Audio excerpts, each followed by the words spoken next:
All right, chapter 19 of Amal Unbound. My first job the next morning was to get Nazreen Baji's breakfast tray ready to bring up to her. The meal was a simple one: tea, toast with a dollop of jam, and a plate of sliced apples. Mumtaz showed me where the trays and teacups were kept in the kitchen before she left to sweep the terrace. I turned on the chai percolator and arranged the tray. Nabila wiped down the countertop next to the sink. Fatima swept up crumbs from the floor, while her father stored chopped vegetables in the refrigerator. As I waited for the water to heat, I looked out the window with Jawad Sahib gone. The servants were relaxed, and our veranda was busy.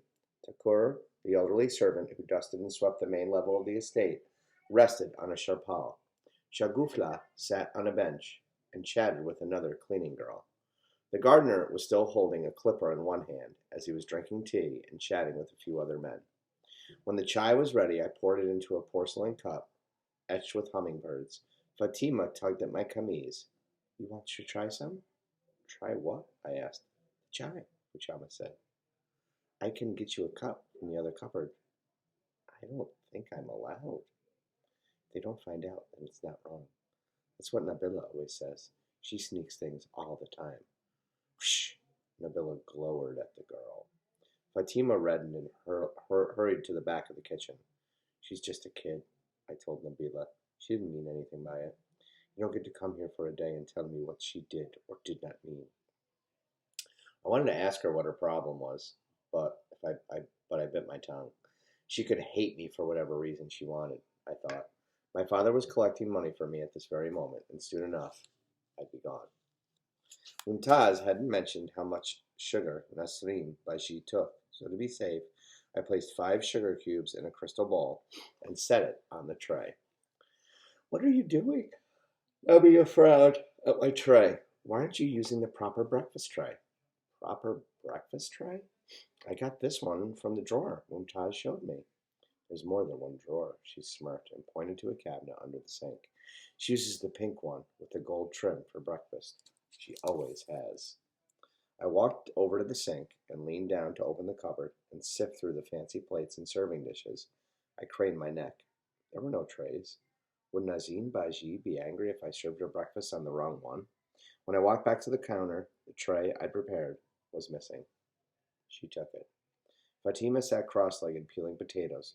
She took it, she repeated. Probably went to Nazim Baji herself. I rushed down the hall and up the stairs to Nazreen Baji's bedroom.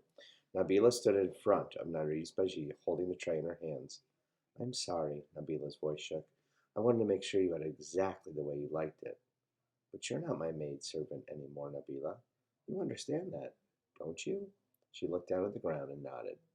Go on now and check with Mumtaz to see what needs to be done in the kitchen. Nabila set down the tray on the nightstand of the bed, and she rushed past me. Her elbow bumped sharply into me, and I walked over to Narzim Baji and mixed in her sugar. 2 cubes, she told me, like my mother. I'll make it with the right amount of sugar next time. I handed her the cup, and I'm sorry about the tray. I should have paid better attention. Nabila is having a difficult time adjusting to the new situation. Nazreen Baji took a sip of the tea. She was my maidservant before you came. She was? But why did you replace her with me? I blurted out. Nabila is a good girl, but she just made too many mistakes. The timing of your arrival was perfect. I was planning to replace her anyway. I carried the tray back down the stairs into the kitchen and thought about Nabila. It was clear she despised me, almost since the moment I arrived, but it made sense now. My life had changed overnight, and hers had too.